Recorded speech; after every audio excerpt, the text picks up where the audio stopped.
안녕하세요. 기저골 임플란트의 도입과 적용, 아직 망설이시나요? 라는 주제로 제 진료 경험담을 말씀드리고자 합니다. 저는 한정길이라고 합니다. 여러분들 혹시 귀멸의 칼날이라는 애니메이션을 아시는지요? 전 세계적으로 선풍적인 인기를 모았었죠. 얼마 전에는 합동강화 훈련이라는 시리즈가 국내에서도 방영되었는데요. 잘 모르시는 선생님들을 위해 간략히 소개하자면 인간을 잡아먹는 도깨비 집단과 이에 대항하여 싸우는 귀살대라는 집단과의 이야기입니다. 이 귀살대원들은 각자 일륜도라는 특이한 검을 지니고 있으며 이 검이 반드시 있어야 도깨비와 싸울 수 있습니다. 이 검이 없다면 도깨비를 없애기 위해 동이 틀 때까지 도깨비와 싸워야 하는데 엄청나게 힘들었을 것입니다. 귀살대원이 일륜도를 휘둘러 도깨비를 물리치는 것처럼 우리 치과 의사도 기저골 임플란트를 일륜도로 삼아 무서운 도깨비 같은 어려운 케이스를 해결할 수 있다면 좋지 않을까라고 생각해 보았습니다. 제가 R이라는 기저골 임플란트를 도입하게 된 계기가 되었던 증례를 처음에 소개시켜 드리고자 합니다. 또한 다양한 상황에서 R을 적용하였던 증례를 보여드리고자 합니다. 시간의 제약으로 인해 오늘 소개하는 증례들은 상악 혹은 하악 전치부 보철에 관련된 것으로 국한하겠습니다. 마지막 부분에서는 간단하게 R의 재원에 관해서 말씀드리겠습니다. 혹시 시간이 허락한다면 Q&A 시간을 간단하게 갖도록 하겠습니다. 간단하게 제 소개를 하자면 저는 경북대학교를 졸업하였고 상계백병원 구강외과에서 수련하였습니다. 현재는 남양주 다산 리더스 치과에서 근무하고 있습니다. 본격적인 강의에 앞서 몇 가지 퀴즈를 풀어보는 시간을 갖겠습니다. 여러분들 생각하시기에 임플란트 보철은 과연 어떤 걸까요? 잠시 생각해 보실 수 있게 시간을 조금 드리겠습니다.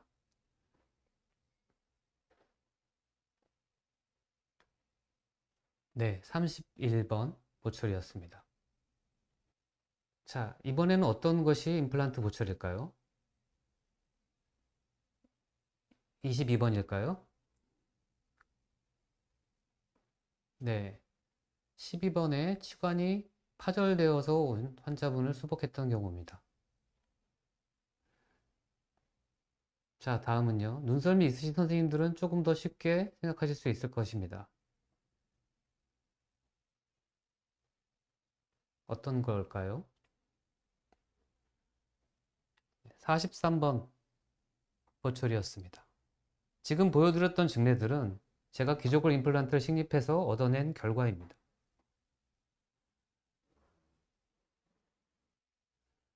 자, 강의 초반에 아리 도입에 계기가 되었던 증례를 보여드리고자 합니다. 48세 남한 전신병력은 특이한 전신병력은 없으신 분인데 헤비 스모커이십니다. 이 환자분은 3번의 수술을 실패하고 4번째 수술 만에 기저골 임플란트를 식립했습니다. 21번 치아가 저절로 빠진 상태로 내원하셨습니다. 14번 치아는 발치하고 4개월 정도 지난 상태라고 합니다. 파노라마상에서 전반적으로 치주가 좋지 않은 것을 알 수 있습니다. 심한 치주염으로 인해 21번 치아는 발치된 상태였었고 협착 치주골에 상당한 골 흡수가 관찰됩니다. 22번 치아 주변으로도 심한 골 소실 및 동요도 보이고 있습니다. 플랩을 열어서 확인해 보니 치조골에 많은 퇴축 및 흡수가 관찰되고 있습니다. 22번 치아 역시 상당한 양의 골 흡수가 보여지고 있고요. 입자 형태의 이종골 그리고 비흡수성 막을 이용해서 지비아를 시행했습니다. 페리오스틸 수처를 통해서 비흡수성 막을 안정화시키고자 하였습니다. 초기 고정은 10N 이하로 좋지 않았습니다. 수술 직후 촬영한 파노라마 사진이고요. 자, 수술 후 다음날 사진입니다. 블리딩이 관찰되고 있지만 특별히 문제 있어 보이지는 않는데요. 14일 경과한 시점은 좀 달라집니다. 환자분은 지속적인 통증을 호소하고 있고 인접치아의 동요도는 증가했습니다. 또한 퍼스가 나오고 있고 진지발 스웰링, 레드니스 등의 전형적인 인펙션 수균을 보이고 있습니다. 치근단 사진에서도 이식한 골의 수실이 관찰되며 임플란트도 감염되었을 것으로 판단됩니다. 플랩을 열어서 확인을 해보니 상태가 좋지 않아 보입니다. 인펙션된 부위 소파를 시행하고 감염된 임플란트를 제거했습니다. 임플란트 제거 후 그리고 감염 부위 소파를 시행한 후에 촬영한 치근단 사진입니다. 자, 이제 4개월 정도 경과한 시점에서 다시 수술을 하기로 하였습니다. 처음 수술 시보다 상태는 더 좋지 않았죠. 첫 번째 수술에서는 비흡수성막의 고정을 위해서 페리오스틸 수처를 적용했었습니다. 이번에는 보다 확실한 고정을 위해서 본텍과 비흡수성막을 적용하였습니다.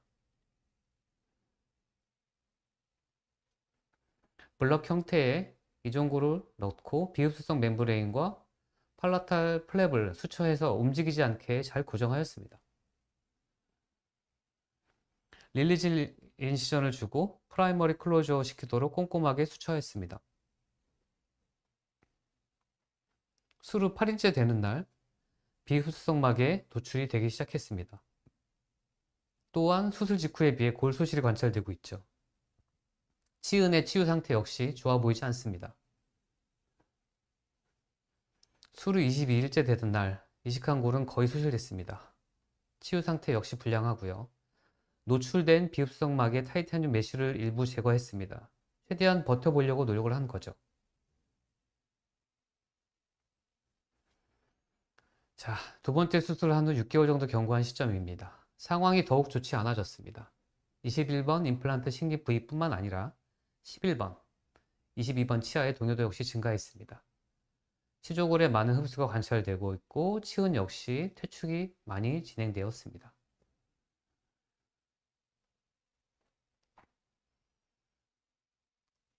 역시 플랩을 열어서 확인해 보니 남아있는 뼈가 하나도 없습니다. 이식한 골 역시 소실되었고요. 21번 임플란트를 제거한 후에 11번, 22번 치아 발치하고 즉시 임플란트를 식립하였습니다. 제거한 임플란트의 모습이고요. 임플란트 식립하고 나서 비흡수성 막과 본텍을 이용해서 버칼 쪽을 고정하였습니다. 그 위에 다시 흡수성 막을 덮어주었고 또 역시 릴리징 인시전을 주어서 최대한 프라이머리 클로저를 이루도록 노력하였습니다. 수처도 열심히 했죠.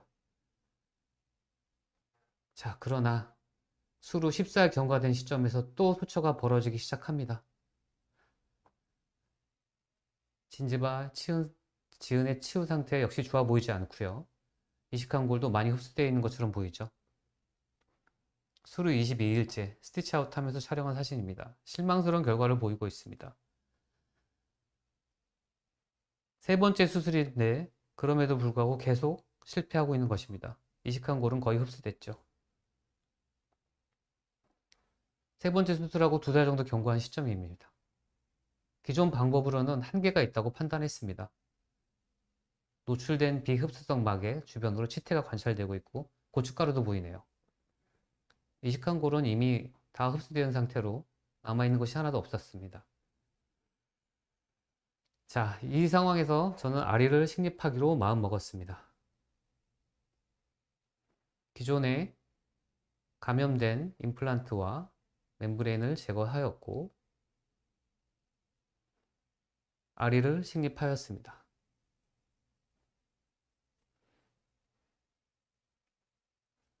자, 11번 픽스처의 엑스터널 코니칼 헥스와 잔존 치조골 간의 간섭을 막고자 주변 골을 삭제하고 있는 모습입니다.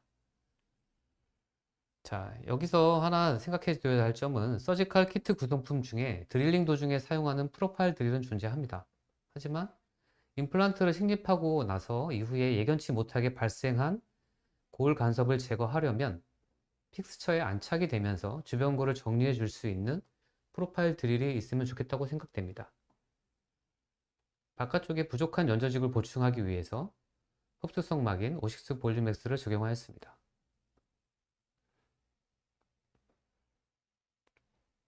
수술 직후 촬영한 치근단 사진입니다. 35일 경과한 시점에 촬영한 모습입니다. 임플란트는 비교적 안정적인 수준 보이고 있고요. 연조직에 심한 퇴축이 관찰되어서 향후 연조직 보강 술식, FGG 혹은 CT 그래프트가 필요할 것으로 사료됩니다. 한참 시간이 흘렀습니다. 환자분 사정상 내원하지 않고 있다가 거의 1년 만에 내원하였습니다. 자, 동요도가 심했던 12번 치아는 발치하고 이 바깥쪽에 버칼 쪽에 연조직의 퇴축을 보완하고자 VIP CT 플랩을 시행했습니다.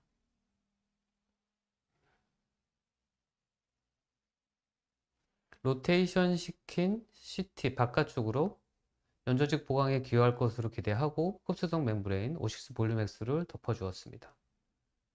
자, 수처한 모습이고요. VIP CT 플랩을 돌린 이 쪽에 수처한 모습입니다. 그리고 인상 체득을 해서 임시 치아를 제작하기로 하였습니다. 커스텀 어비트먼트를 이용해서 세멘 타입의 임시 보철물을 완성하였습니다. 향후 연조직의 치유가 일어나면 완성 보출로 바꿀 예정입니다. 자, 템퍼러리 브릿지 장착한 후에 촬영한 파노라마 사진입니다. 이 직례와 같은 상황을 다른 원장님들은 겪지 않기를 간절히 바랍니다. 제가 아리를 좀 더 일찍 알았다면 그래서 첫 번째 수술 실패 이후에 바로 아리를 식립했었을 것입니다. 환자를 여러 번 힘들게 해서 정말 가슴 아픈 직례였습니다. 자, 이번에 소개할 내용은 귀저골 임플란트의 식립 시에 루트 멤브레인 테크닉을 같이 적용한 상악 전치부 직례들입니다. 11번, 21번 보철 마진이 슈프라로 위치하고 있고요. 주변 치아와 조화롭지 않은 컬러를 띠고 있으며 심미적이지 않죠. 근관 치료 상태는 그다지 좋아 보이진 않았지만 식은단 병소는 따로 보이진 않았고요. 환자도 그동안 통증은 없었다고 합니다. 자, 기존의 크라운을 제거하고 프랩을 한 사진입니다. 이때 제가 파악을 했었어야 됐습니다. 열심히 프랩을 해서 지르코니아 크라운을 시작하였는데 탈착 과정 중에 크라운이 부러져 버립니다. 치관이 부러져 버립니다. 대략 난감한 상황이죠.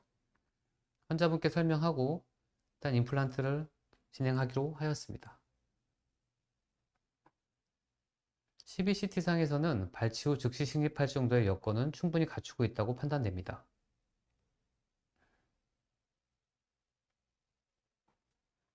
11번 우선 발치 즉시 식립하기로 하였습니다. 통법대로 발치하고 플랩을 연치 않고 임플란트를 식립했습니다. 갭 디펙트에는 이중고를 넣어 주었습니다. 수술 직후 촬영한 치근단 사진입니다. 일주일 정도 경과한 시점에 21번을 수술하기로 하였습니다. 자, 여기는 소켓 실드 테크닉 혹은 루트 멤브레인 테크닉으로 불리기도 하죠. 이 기술을 적용하기로 하였습니다.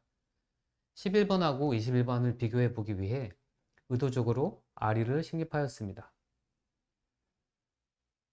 자, 루트 멤브레인 테크닉은 확실히 테크닉 센서티브합니다. 11번을 식립했을 때보다 시간이 훨씬 더 걸렸습니다. 하지만 장점은 있었습니다. 기존 컨셉의 임플란트를 식립했다면 아마 쉽지는 않았을 것입니다. 루트 멤브레인에 닿지 않게 픽스처를 위치시키고 초기 고정을 얻는데 기존 컨셉의 임플란트를 사용했다면 상당히 어려웠을 것입니다. 아리는 스레드 에리어를 기저골에 식립하기 때문에 초기 고정을 획득하는 데 전혀 문제가 없고요. 매직커프 에리어가 루트 멤브레인과 접촉하지 않게 식립하는 데 큰 어려움이 없었습니다. 단지 이 멤브레인을 프랩하는 과정이 쉽지 않았죠. 갭 디펙트에는 합성고를 넣어주고 마무리하였습니다. 수술 직후 촬영한 치근단 사진입니다.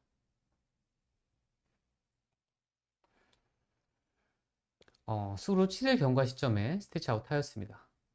자세히 보면 슈프라 크레스탈 부위로 루트 멤브레인 일부가 관찰됩니다. 여기 보이시죠? 수술 후 45일 경과한 시점입니다. 처음 발견했을 때 그냥 두면 덮이지 않을까 라고 생각했는데 시간이 경과해도 여전히 루트 멤브레인이 관찰됩니다. 따라서 살짝 트리밍 해 주었습니다. 수술 후 2달 경과한 시점입니다. 어느 정도 치은의 치유가 잘 일어난 것으로 보여지죠. 골 유착 정도를 파악하기 위해서 11번은 ISQ 측정을 했습니다. 수술 시 57, 60이래였는데 2달 경과한 시점에서는 66, 67로 상승했습니다. 21번은 ISQ 측정을 당시에는 할 수가 없었기 때문에 혹시나 하는 마음에 애니체크로 IST 밸류를 한번 측정해 봤습니다. 자, 그런데 올해 8월부터 아리 전용 스마트팩이 출시되었습니다. 따라서 이제는 골 유착을 수치화할 수 있게 되었습니다. 다시 한 달 정도 후 11번에 ISQ를 측정했습니다. 석 달 경과한 시점에 71, 71로 수치가 상승하였고요. 따라서 트랜스퍼 임프레션 코핑을 연결해서 인상 체득을 진행했습니다. 대합치와 많이 긴밀한 상태로 싱글로 제작했을 경우에 탈락 가능성이 우려되었습니다. 그래서 스플린트를 하기로 하였고요. 커스텀 어비트먼트를 이용해서 세멘트 타입의 보초를 제작하였습니다. 루트 멤브레인 테크닉을 적용했던 21번의 아리에 잇몸이 약간 퇴축되어서 크라운의 길이가 살짝 길어 보이긴 합니다. 아마도 제가 처음 적용했던 루트 멤브레인 테크닉이어서 기술적인 미숙함으로 인해 이런 결과가 생기지 않았나 합니다. 저는 조금 아쉬웠는데요. 환자분은 만족해 하십니다. 완성 보초를 세팅하고 나서 촬영한 파노라마 사진입니다. 치료 전후 비교 사진입니다. 11번과 21번 사이에 핑크 에스테릭이 살짝 아쉽긴 합니다만 전반적으로 무난한 결과를 보였다고 생각합니다.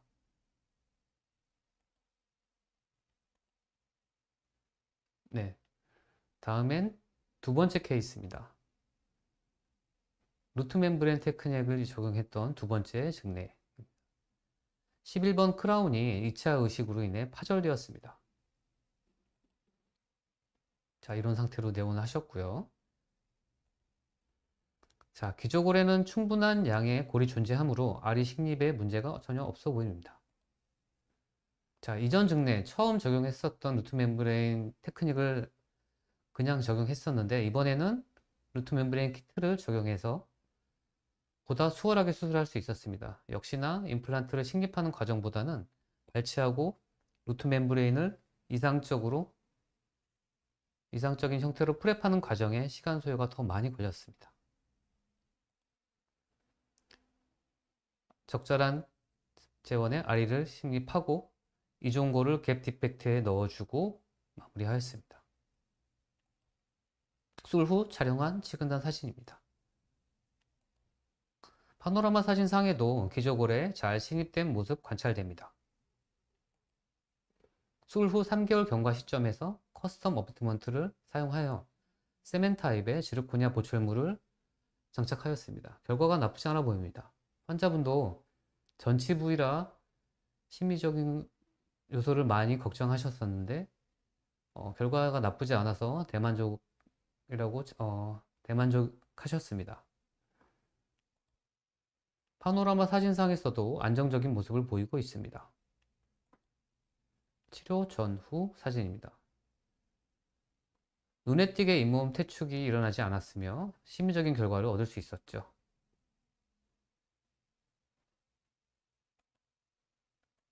자, 이번엔 세 번째 케이스입니다. 자, 이 케이스에서는 좀 재밌는 아리를 적용할 때 꼭 그 유저분께서 주의해 주셨으면 하는 상황을 담고 있기 때문에 꼭 이 점을 중요시 여기셨으면 하는 바람으로 실어보았습니다. 12번 치관이 부러져서 내원하신 여환입니다. 근관치료 상태가 좋지 않고요. 식은단의 병서도 좀 보이고 있습니다. 남아있는 치관 얼마 되지 않아서 보철 수복하기 어렵죠. 임플란트를 진행하기로 하였습니다. 자, 이때 사진이고요. 컴빔 CBCT 상에서 보면 대략 치조골에서 기조골까지는 15mm로 측정이 됩니다. 측정되고 있고, 이에 적절한 아리의 재원은 4.0, 그리고 매직커프 7, 픽스처 스레드 8짜리가 적당해 보입니다.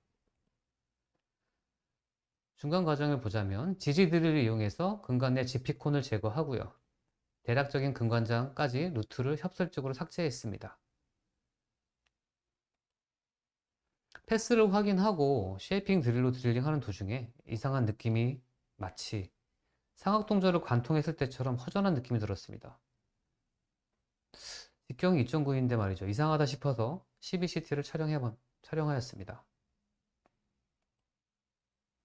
자, 보통 아리를 식립하면 초기 고정이 높게 나오는데, 기저골에 식립하기 때문에 초기 고정이 높게 나오는데 전혀 초기 고정이 나오지 않았습니다. 역시나 CBCT를 보니까 버컬월을 뚫고 있었어요. 초기 고정이 안 나오는 이유를 알게 되었습니다. 따라서 각도를 다시 수정해서 다시 식립을 시도했습니다. 자, 각도를 주고 확실히 기저골 삭제를 하고 아리를 식립했습니다. 초기 고정 45N 이상 빡빡하게 식립되는 느낌이 좋았습니다. 혹시나 해서 다시 CBCT를 촬영하였습니다.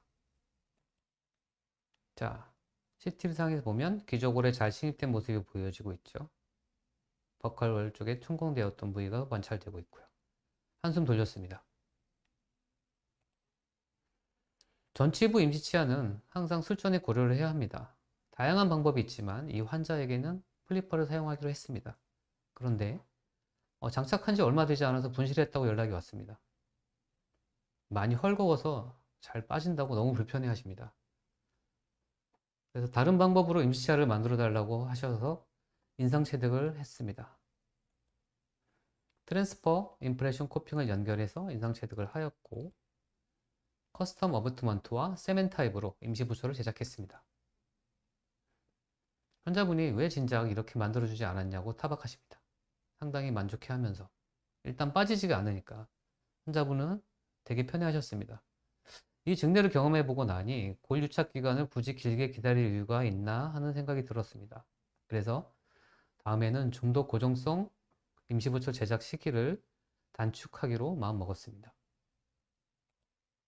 치료 전후 비교 사진입니다. 이건 아직 임시부철이고요.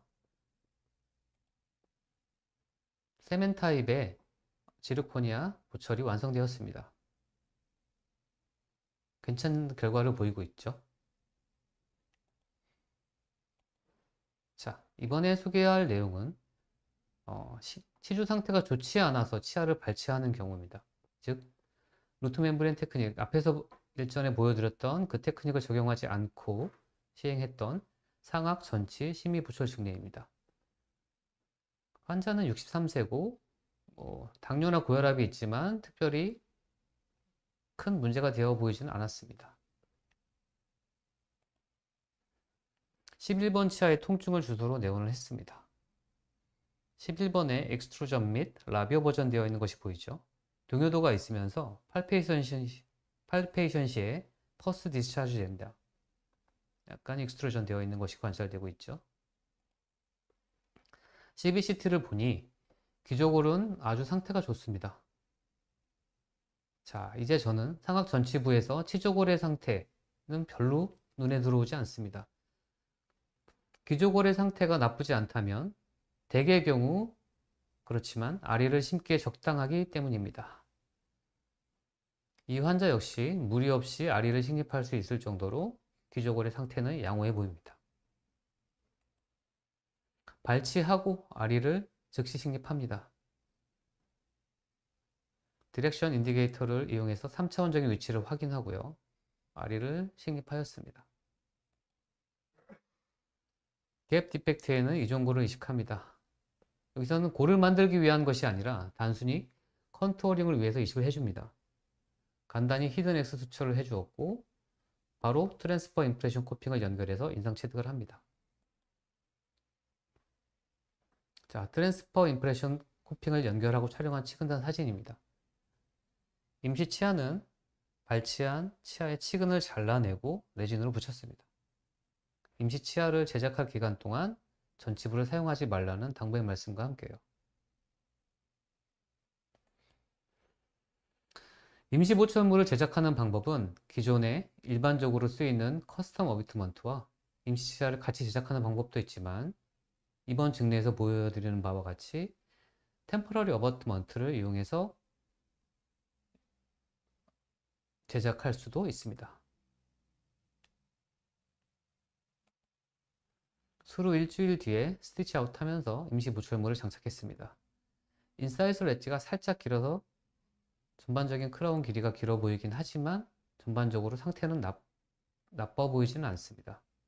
환자분도 수루 불편감도 거의 없고 임시 보철물도 만족해 하십니다. 자, 그런데 일주일 만에 보철이 흔들린다고 내원하셨습니다. 깜짝 놀라서 확인해 보니 템포러리 크라운이 흔들립니다. 치근단 사진을 찍어 보니 임플란트 픽스처는 잘 유지되고 있습니다. 그럼 무엇이 문제일까? 그래서 템포러리 크라운을 잘 살펴봤습니다. 플라스틱 부위가 약간 뭉개져 있는 것이 보이시나요? 제조사에 따르면 권장 토크가 15N. 근데 저는 좀 약하지 않을까 싶어서 20N의 토크를 주었는데 이런 결과가 나왔습니다. 아무래도 플라스틱이다 보니 약하지 않았나 싶었네요. 제 생각에는 좀 더 강한 재질의 플라스틱을 이용해서 템포럴 어비트먼트를 제작하는 것이 낫지 않을까 라고 생각했습니다. 자, 커스텀 어비트먼트를 이용해서 템포러리 크라운을 세팅하고 촬영한 사진입니다. 치근단 사진을 촬영해 보니 잔존 시멘트가 눈에 좀 거슬리죠. 이후 잔존 시멘트를 확인하고 바로 제거했습니다. 치료 전후 사진입니다. 3개월 정도 지난 시점에서 SCRP 타입의 지르코니아 크라운을 완성하였습니다. 자, 하악 전치 부위도 아리에 좋은 적응증이 될 수 있음을 보여주는 증례를 소개하고자 합니다. 31번 치아 근관 치료가 되어 있고요. 포스트가 되어 있고 동요도를 보이고 있습니다.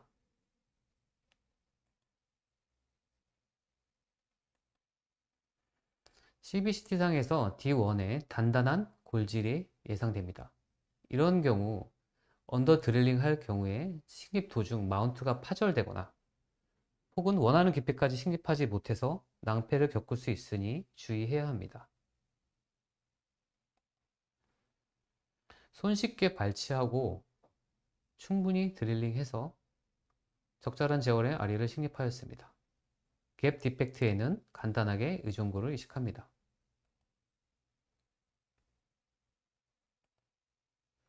자, 레진을 다듬어서 템포러리 크라운을 제작하였고요.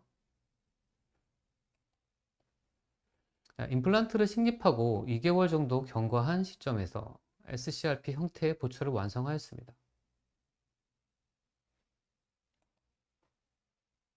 식은단 사진상에서도 안정적인 모습 보이고 있습니다.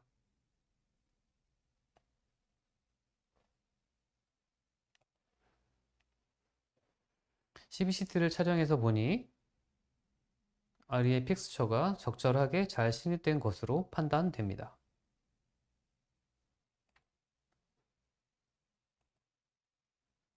자, 다른 환자분인데요.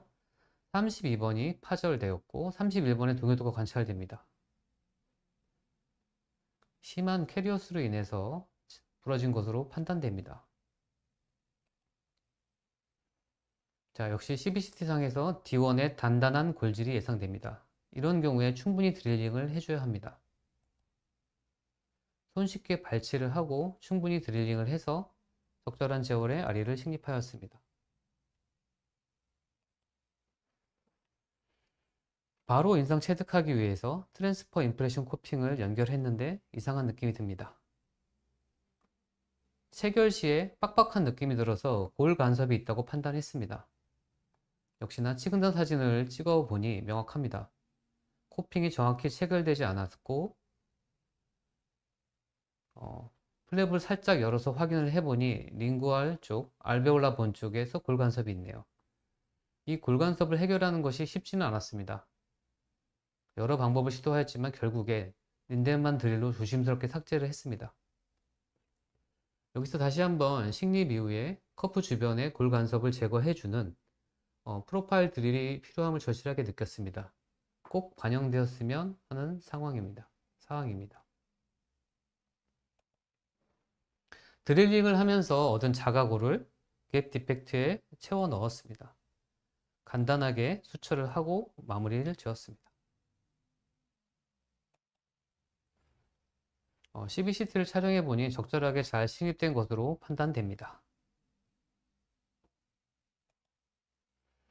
일주일 뒤에 스티치 아웃 하였습니다. 치유 상태가 아주 양호하죠. 자, 커스텀 어비투먼트를 사용해서 세멘 타입의 템퍼러리 브릿지를 딜리버리 하였습니다. 41번, 42번 완성 부철보다 훨씬 이쁘네요. 임시 치아임에도 불구하고 비교적 만족스러운 결과를 얻을 수 있었습니다. 환자분도 상당히 만족해 했습니다. 치료 전, 후 비교 사진입니다.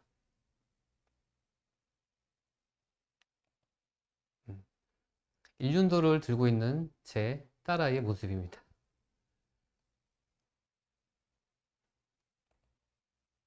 자, 그러면 여기서 임상증례를 마치고 아리는 정확히 어떤 임플란트인지 간단하게 소개를 하고자 합니다. 아리는 애니 리치 인사이즈의 약자입니다.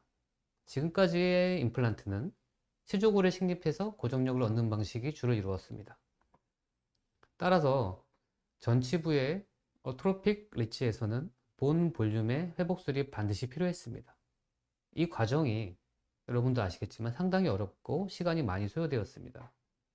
또한 성공적으로 임플란트를 식립하였다 하더라도 장기적인 안전성 확보가 쉽지 않았습니다. 식립 후 발생할 수 있는 치조골의 퇴축이라든지 임플란트의 파절, 임플란트의 주위험으로부터 완전히 자유롭지는 못했죠. 아리는 위축된 치조골 대신에 흡수되지 않는 기저골로부터 강력한 고정력과 골 융합력을 획득하는 새로운 개념을 적용하였습니다. 아리는 임상가에게는 다음과 같은 이점이 있습니다. 심기 매우 어려웠던 전치부에 더 많은 임플란트를 식립할 수 있게 되었고요. 본 볼륨의 회복술 없이도 빠르고 간단한 수술 프로토콜을 적용할 수 있습니다. 또한 식립 후 유지관리의 부담이 최소화되었죠. 환자에게는 다음과 같은 장점이 있습니다. 앞니 임플란트를 식립함으로써 보다 용이한 전치부 기능을 사용할 수 있게 되었고요. 시간이 오래 걸리고 까다로운 수술 없이 보다 편안한 수술과 빠른 회복을 얻을 수 있게 되었습니다. 재수술에 대한 부담이 역시 감소하게 되었죠. 아리의 외형을 살펴보겠습니다. 가장 상부에는 10도 엑스터널 코니컬 헥스로서 이는 어비투먼트와 강력한 결합력을 제공합니다. 머신드 매직 컬프 에리어는 코니컬 헥스와 스레드 에리어를 연결시켜주는 부위입니다. 여러 특징들이 있지만 제가 생각하는 가장 중요한 특징은 커넥션 하단 2mm 구간에 세포 부착을 유도하는 17mm, 17 마이크로미터 마이크로 그로브를 적용하였다는 것입니다. 이 부분은 소프트 티슈의 생성과 침하를 방지하는 셀라이크 그루브입니다. 즉, 진지발 리세션 리미티드 라인을 형성해서 연속적인 침하를 방지하는 역할을 합니다. 또 높은 강도를 보여주고 있고요. 스레드 에리어는 딥 나이프 스레드 디자인을 적용하였으며 이로 인해 높은 초기 고정력을 확보할 수가 있고 표면적을 증가시킨다고 합니다. 또한 안정적인 응력 분산에 도움이 되고요. 표면은 블루 다이몬드와 유사한 엑스피드 표면 처리를 하였습니다. 아리의 드릴링 시퀀스에 대해서 간단하게 말씀드리고자 합니다. 우선 CBCT 상에서 식립이 가능한 임플란트의 전체 길이를 확인합니다. 그리고 다른 키트에는 존재하지 않는 이 본 캘리퍼로 인해 치조골의 두께 5mm 지점의 높이를 측정합니다. 이 측정된 높이가 커프 하이트인 것이죠. 렌스 드릴을 이용해서 팔라탈 보니 월과 평행하게 드릴링을 합니다. 라비알 쪽으로 디펙트가 생기지 않게 하는 것이 중요하고요. 이거는 제가 증례를 통해서 보여드렸습니다. 디렉션 인디게이터를 통해서 드릴홀의 패스와 뎁스를 체크하고요. 드릴홀의 패스가 맞지 않을 경우에는 린덴만 드릴을 사용합니다. 그래서 정확한 패스와 정확한 뎁스를 유도할 수 있게 해주고요. 힐링 어벗이나 최종 보철의 간섭이 예상될 경우에는 이 프로파일 드릴을 사용합니다. 간섭본을 삭제한다고 하는데요. 이 과정이 사실은 쉽지는 않습니다. 이것도 나중에 정리하는 파트에서 제가 다시 한번 언급을 하도록 하겠습니다. 제조사에서 권장하는 식립 토크는 45N이고요. 라쳇을 이용할 경우에는 80N 이하로 하기로 권장하고 있습니다. 서지컬 키트에 포함되어 있는 구성품 중에서 기존 임플란트 시스템과는 다른 툴을 몇 가지 말씀드리겠습니다. 이렇게 이지창처럼 생긴 게 있는데요. 이것은 본 캘리퍼라고 합니다. 이 매식될 피스처의 커프 높이를 진단하기 위해 사용하는 거고요. 프로파일 드리밍, 이 최종 보철이나 혹은 힐링 어비트먼트가 주변 본에 간섭이 예상될 때 드릴을 하기 전에 미리 프로파일 드릴을 사용한다고 합니다. 자, 그 다음에는 쉐이핑 드릴이 있는데요. 이 쉐이핑 드릴을 잘 보면 홀수로 5, 7, 9, 11 이렇게 홀수로 마킹이 되어 있습니다. 픽스처는 5mm, 7mm, 9mm가 있고요. 이 위에 매직 커프가 4, 6, 8 이런 식으로 되어 있습니다. 따라서 두 개를 합쳐서 길이가 측정되는 것이고요. 임플란트 드라이버는 가이드 이상의 토크로 식립했을 경우에 픽스처 마운트가 손상되었을 경우 제거하는 역할을 합니다.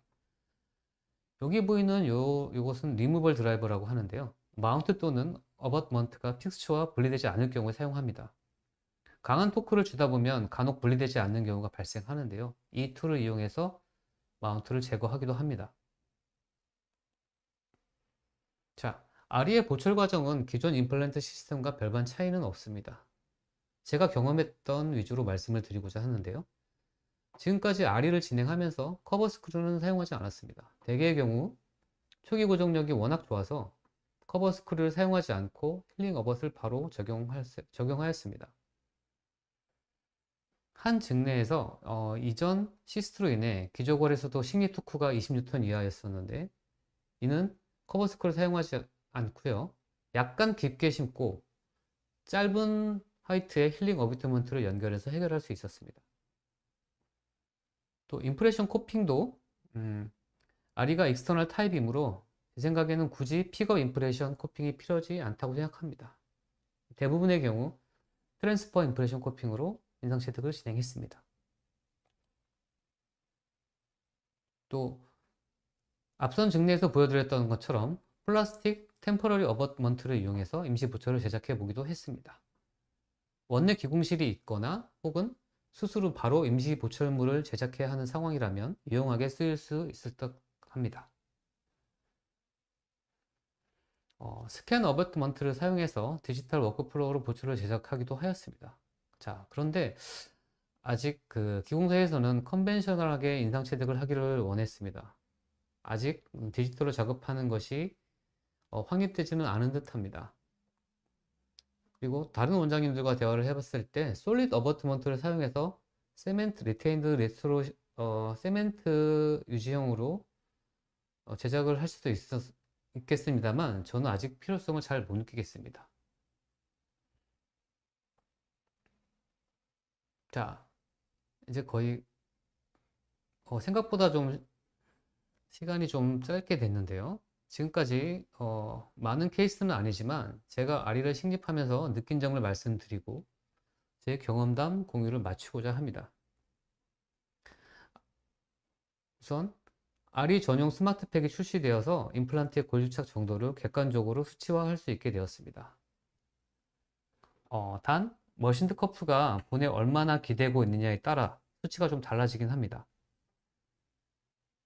씬 리치라도 아리의 끝까지 본에 기대고 있다면 70 이상 얻어지는 반면에 발치와 같은 곳에서 커프가 떠 있다면 15 정도 낮은 듯 합니다.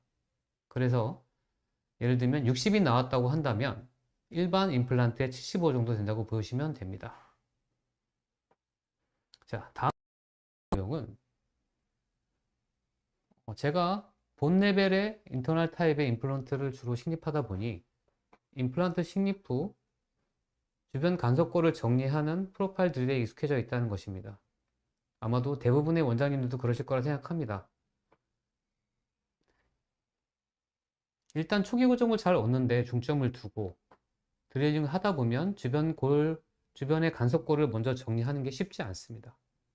혹여 먼저 간섭이 될 만한 골을 정리한다 하더라도 깊이 조절을 위해 더 깊게 심는 경우도 흔히 생길 수 있기 때문에 적절한 초기 고정을 얻고 깊이 조절을 한 후 여기에 맞춰서 주변 간섭골을 정리하는 것이 더 쉽지 않나 하고 생각합니다. 또 아직까지 팔로업 기간이 길지는 않아서 로딩이 가해졌을 때 안정적으로 잘 유지되는지 여부는 좀 더 관찰이 필요해 보입니다. 향후 아리 보철물의 예우와 관련하여 소개할 기회가 주어진다면 좋겠습니다.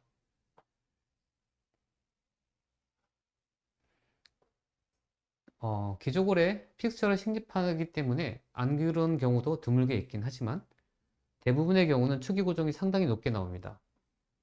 따라서 골질을 파악하지 않고 언더 드릴링 했을 때 마운트가 부러지는 경우도 발생할 수 있습니다. 이 경우는 차라리 괜찮습니다. 하지만 깊이 조절에 실패해서 커프 부위가 치음 밖으로 노출되는 경우도 생깁니다. 픽스처를 제거하지도 더 식립하지도 못하는 상황이 발생할 수 있죠. 환자 입장에서는 절대로 납득할 수 없는 보철물이 나오겠습니다. 그래서 수술 전 다시 한번 골질을 잘 파악할 필요가 있겠습니다. 또한 식립할 때 과도한 토크가 발생할 것으로 판단된다면 이 경우 어느 정도의 느낌이 중요하겠죠. 더 식립하지 않고 픽스처를 제거하고 추가로 드릴링 이후 다시 식립해야 합니다. 혹은 짧은 길이의 픽스처로 바꿔 추가 드릴링 없이 식립하는 것도 대안일 수 있겠습니다.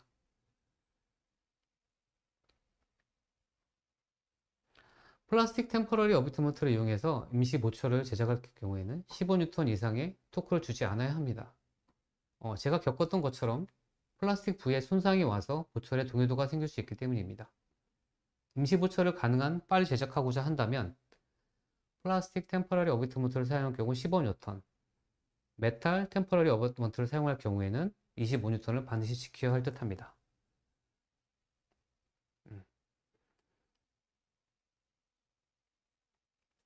기저골에 픽스처를 식립하는 것이 아마도 처음 접하게 된다면 의구심을 가질 수도 있으며 심지어는 두렵기도 합니다. 저도 처음 식립했을 때 많이 두려웠었기 때문이죠. 하지만 치조골에 식립하기 너무 힘든 상태라면 혹은 가능하더라도 여러 번의 수술과 장시간이 소요된다면 한 번쯤 고려해 보는 것도 좋지 않을까 합니다. 어쩌면 기저골은 치유의 보루가 아닐까 합니다. 저희 임상가들에게요. 물론 장기적인 결과가 아직은 없고 향후 예상 밖의 문제점이 발생할 가능성도 있긴 합니다. 좀 더 시간이 필요하겠죠. 선택은 여러 임상가들의 몫이 아닐까 합니다. 네. 여러분의 일륜도로 아리를 삼아서 어려운 케이스를 잘 극복하셨으면 좋겠습니다. 네. 지금 몇 가지 질문이 들어왔는데요. 네.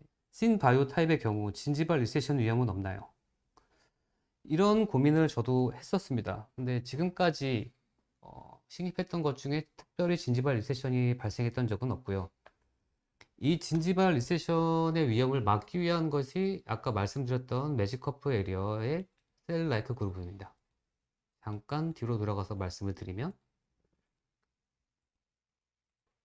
네, 아리의 외형상에 여기 보시면 잘 보이시나 모르겠는데요. 자, 여기가 소프트 티슈의 생성과 침하를 방지하는 셀 라이크 그루브입니다. 이 그루브를 주어서 더 이상의 소프트 티슈가 치은 하방으로 더 이상 내려가지 않게 막아주는 역할을 한다고 합니다. 저도 다양한 케이스를 진행해 봤지만 아직까지는 이 진지발 리세션의 위험이 많이 발생한 것은 없었다고 생각합니다. 물론 장기적인 장기적인 예우가 장기적으로 필요하겠죠. 장기적인 관찰이 필요한 상황이라고 생각합니다. 그리고 또 다른 전치부 픽스처 직경이 얇아 보이는데 로딩에 잘 견딜 수 있을까요? 역학상 스크류 프레임 등의 부작용이 있을 것 같습니다. 전치부 픽스처 직경이 얇아 보인다. 맞습니다. 근데 지금까지 풀려서 온 적은 없었고요. 자, 이 풀림을 방지하기 위해서 이 아리에 커니칼 헥사 타입이 적용됐다고 생각합니다. 인터널 타입이 아니라 커니칼 헥사 타입이 적용되었기 때문에 어비터머터와의 강력한 결합력을 해서 풀림을 예방할 수 있지 않았나 싶습니다. 그리고 여기가 매직 커프 에리어가 상당히 높은 강도를 부여하고 있습니다.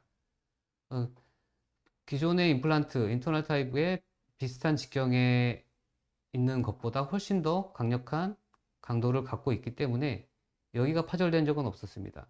제가 오늘 강좌에서 말씀드리진 않았지만 브릿지 케이스를 아리에 적용해 보기도 하였는데 아직까지 임플란트가 파절된 적은 없었습니다. 물론 상악 전치부에 국한돼서 브릿지를 시행하기는 했지만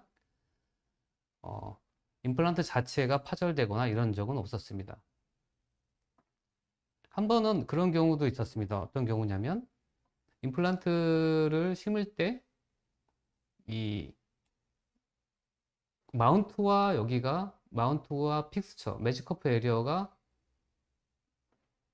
과도한 토크로 인해서 부러진 경우가 발생했습니다. 그때는 어디가 부러졌냐면 매직커프 에리어는 부러지지 않았고요. 마운트가 부러지는 상황이 발생한 적이 있었습니다.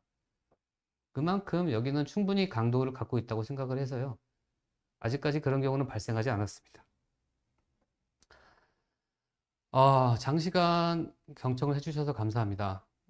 오늘같이 비가 내리는 불금에 강의를 들어주신 여러분께 감사드리고요.